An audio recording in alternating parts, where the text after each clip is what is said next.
뉴스 브리핑 시간입니다. 첫 번째 소식입니다. 이재명 정부의 첫 세법 개정안 발표 이후 증시가 크게 출렁였습니다. 코스피는 하루 만에 3.88% 급락했고 주요 증권가는 그 배경으로 대주주 양도소득세 기준 강화를 꼽고 있습니다.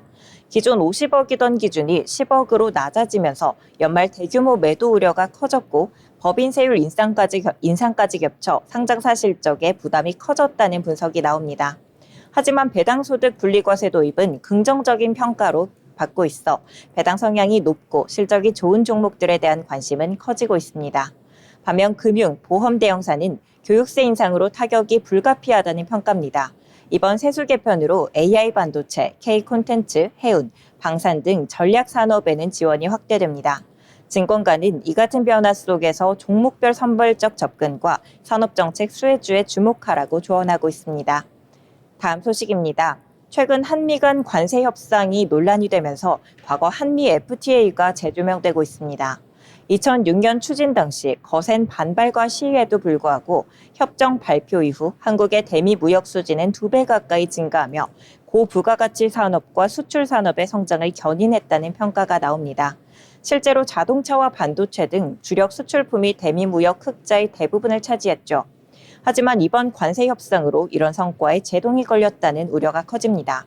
자동차 등 일부 품목에 최대 15%의 관세가 부과되며 한미 FTA의 실효성이 사실상 약화됐다는 지적이 나옵니다.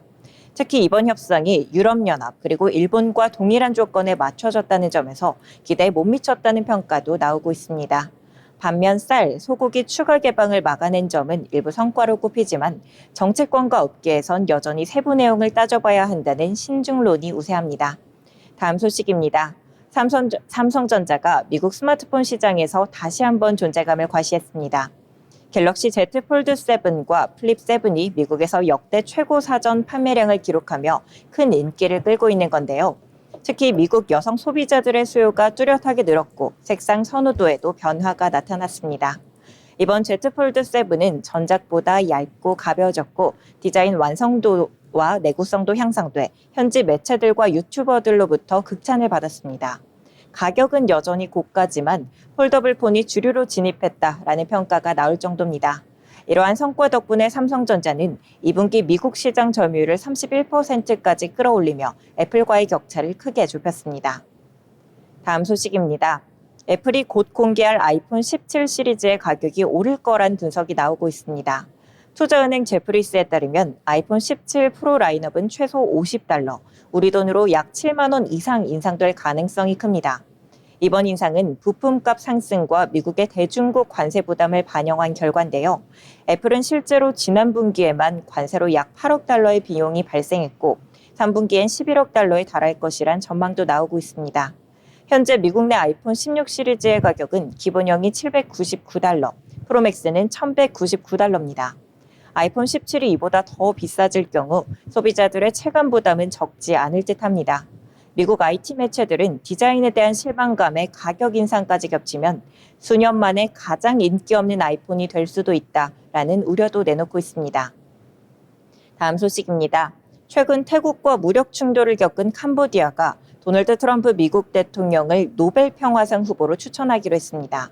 양국은 지난 5월 말부터 국경 유적지를 둘러싸고 전투기까지 동원한 격렬한 교전을 벌였고 민간인 포함 43명이 숨졌습니다.